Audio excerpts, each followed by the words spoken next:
बिस्मिल्लाहिर्रहमानिर्रहीम। अस्सलाम वालेकुम। क्या हाल है आप सबकी? उम्मीद करती हूँ सब खैरियत से होंगे। मैं भी ठीक हूँ अल्हम्दुलिल्लाह।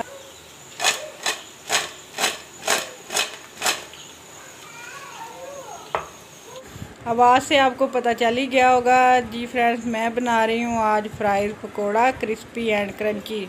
फ्राइज़ पकोड़ा बनाने के लिए मैंने आलू लिए हैं आधा किलो।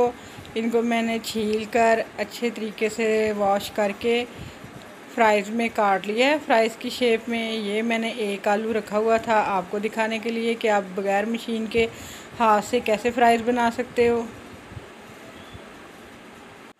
बेसन लिया है मैंने जी इधर 1 कप। इसमें मैं अब मसाले शामिल करूँगी। नमक डालूँगी 1 टेबल स्पून, सुरख मिर्च 1/2 टेबल स्पून, हल्दी 2 चुटकी के बराबर,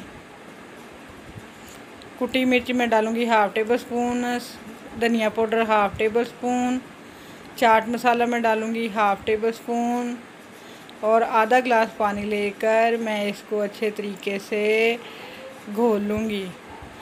बेसन को ज़्यादा पतला नहीं करना, नॉर्मल रखना है जो अच्छे तरीके से हमारे फ्राइज़ के ऊपर लग जाए।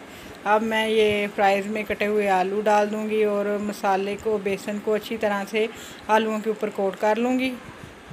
एक पैन में मैंने ऑयल गरम कर लिया है। अब 1 बाय 1 इसमें आलू फ्राइज़ डालते जाएंगे और इनको फ्राई कर लेंगे गोल्डन कलर आने तक। अच्छा सा प्यारा सा खूबसूरत सा कलर देना है इनको। तो जी फ्रेंड्स, कैसी लगती हैं आपको मेरी रेसिपी? आपने कमेंट सेक्शन में आकर मुझे ज़रूर बताना है।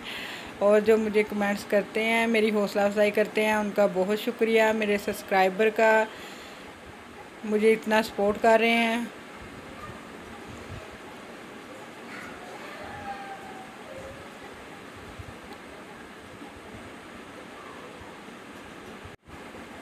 देखिए फ्रेंड्स, कितना प्यारा सा कलर आ गया है फ्राइज़ के ऊपर।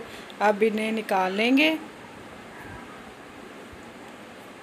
आप इफ्तार में ज़रूर बनाइएगा, आपके घर वालों को बहुत पसंद आएंगे और बच्चे बड़ों की ये ख़ास पसंदीदा फ्राइज़ हैं जो बच्चे भी शौक़ से खाते हैं और बड़े भी। मेरे चैनल को लाइक, शेयर और सब्सक्राइब करना मत भूलिएगा और बेल आइकन को ज़रूर प्रेस किया करें ताकि मेरी हर नई आने वाली वीडियो का नोटिफिकेशन आपको सबसे पहले मिल सके। अब दूसरी दफ़ा भी मैंने ऑयल में फ्राइज़ डालने शुरू कर दिए हैं और इनको भी गोल्डन कलर आने तक फ्राई करेंगे।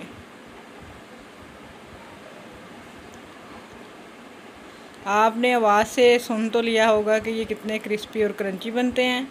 अब मैं इसके ऊपर लास्ट में चाट मसाला छिड़क दूँगी। मज़ेदार क्रंची एंड क्रिस्पी आलू के फ्राइज़ बनकर तैयार हैं। तो ये देखिए फ्रेंड्स, अंदर से कितने सॉफ्ट और ऊपर से क्रंची एंड क्रिस्पी। आप भी इफ्तार में ज़रूर बनाइएगा, आपको बहुत पसंद आएंगे। नेक्स्ट रेसिपी तक मुझे इजाज़त दीजिए। अल्लाह हाफिज़।